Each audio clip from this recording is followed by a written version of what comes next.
सारे विपक्ष के नेता एक मंच पर इकट्ठा हो रहे हैं और संदेश देना चाहते हैं कि हम भारतीय जनता पार्टी को, एनडीए को और मोदी जी को चैलेंज करेंगे।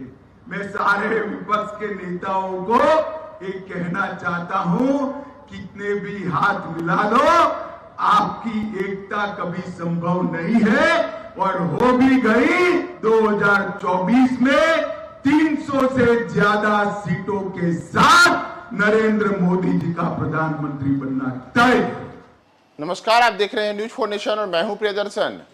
पटना में आज विपक्षी दलों का महाजुटान हुआ है। 15 राजनीतिक दलों के नुमाइंदे पटना में बैठक कर रहे हैं और इसमें कांग्रेस नेता राहुल गांधी सहित कई अन्य दलों के नेता और कई राज्यों के मुख्यमंत्री भी शामिल हैं।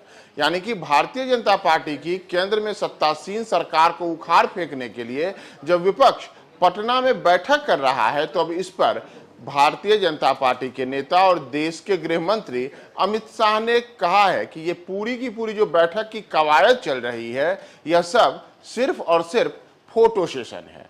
जी हाँ, जो विपक्ष के 15 दलों के नेता आज पटना में बैठक कर रहे हैं, इस पर अब अमित शाह ने एक जनसभा के दौरान तंज कसा है और उन्होंने कहा है कि विपक्ष को एकजुट करने की जो बातें कही जा रही है, यह कहीं से संभव ही नहीं है। कोई भी विपक्ष का नेता एक दूसरे के साथ नहीं आ सकता है। उन्होंने दावे के साथ कहा है कि वर्ष 2024 के लोकसभा चुनाव के दौरान आज जो विपक्ष एकजुट होने की बात कर रहा है, वह कतई एकजुट नहीं होगा और आज केवल और केवल पटना में तमाम दल फोटो सेशन के लिए जुटे हैं। इससे देश की राजनीति पर कोई प्रभाव नहीं पड़ने वाला है और एक बार फिर से 2024 में केंद्र में मोदी की सरकार आएगी। भारतीय जनता पार्टी फिर से देश में 300 से ज्यादा लोकसभा की सीटें जीतेंगी। तो आज नीतीश कुमार के नेतृत्व में जो पटना में विपक्ष का महाजुटान हुआ है, उस पर अमित शाह ने कश्मीर से क्या बातें कही हैं, आप सुनिए उनकी पूरी बातों को। सारे विपक्ष के नेता एक मंच पर इकट्ठा हो रहे हैं और संदेश देना चाहते हैं कि हम भारतीय जनता पार्टी को, एनडीए को और मोदी जी को चैलेंज करेंगे।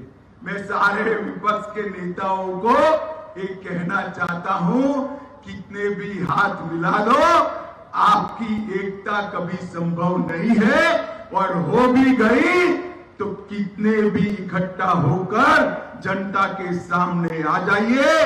2024 में 300 से ज्यादा सीटों के साथ नरेंद्र मोदी जी का प्रधानमंत्री बनना तय। मित्रों, इन लोगों ने तमाशा देख कर किया है। 3 दिन से प्रधानमंत्री जी अमेरिका के दौरे पर हैं। आज बहुत समय के बाद भारत को अमेरिका ने भारत के प्रधानमंत्री जी को स्टेट गेस्ट का ऑनर दिया है और जिस प्रकार का सम्मान अमेरिका में प्रधानमंत्री जी को मिला है, ये न भूतो न भविष्यति है। माताओं, भाइयों, बहनों, ढेर सारे एग्रीमेंट हो रहे हैं। अंतरिक्ष के क्षेत्र में एग्रीमेंट हो रहा है। अंतरिक्ष के क्षेत्र के साथ साथ डिफेंस के क्षेत्र में एग्रीमेंट हो रहे हैं। सेमीकंडक्टर के क्षेत्र में एग्रीमेंट हो रहे हैं और ढेर सारी बड़ी कंपनियां यहां पर इन्वेस्टमेंट करने के लिए लालायित है। ये नरेंद्र मोदी जी ने 9 साल में भारत दुनिया की 11वीं अर्थव्यवस्था था, उसको 5वें नंबर की अर्थव्यवस्था सिर्फ 9 साल में बनाने का काम किया है। और राहुल बाबा हमेशा विरोध करते। धारा 370 हटानी है तो विरोध करेंगे, राम मंदिर बनाना है तो विरोध करेंगे, ट्रिपल तलाक हटाना है तो विरोध करेंगे। अरे राहुल बाबा, विरोध करते करते आपका स्वभाव ही विरोध का बन गया है। मित्रों, देश की जनता के सामने 2024 का चुनाव तय है। एक और राहुल बाबा है और दूसरी ओर देश के प्रधानमंत्री नरेंद्र मोदी जी है। जम्मू वाले मुझे बताइए, 24 के चुनाव में फिर से एक बार मोदी जी को पूर्ण बहुमत के साथ 3 300 से ज्यादा सीटों के साथ प्रधानमंत्री बनाएंगे क्या? जरा जोर से हाथ उठाकर बोलिए, बनाएंगे? कमल के निशान पर बटन दबाएंगे? जम्मू कश्मीर को खुशहाल बनाएंगे? जम्मू कश्मीर को सुरक्षित बनाएंगे?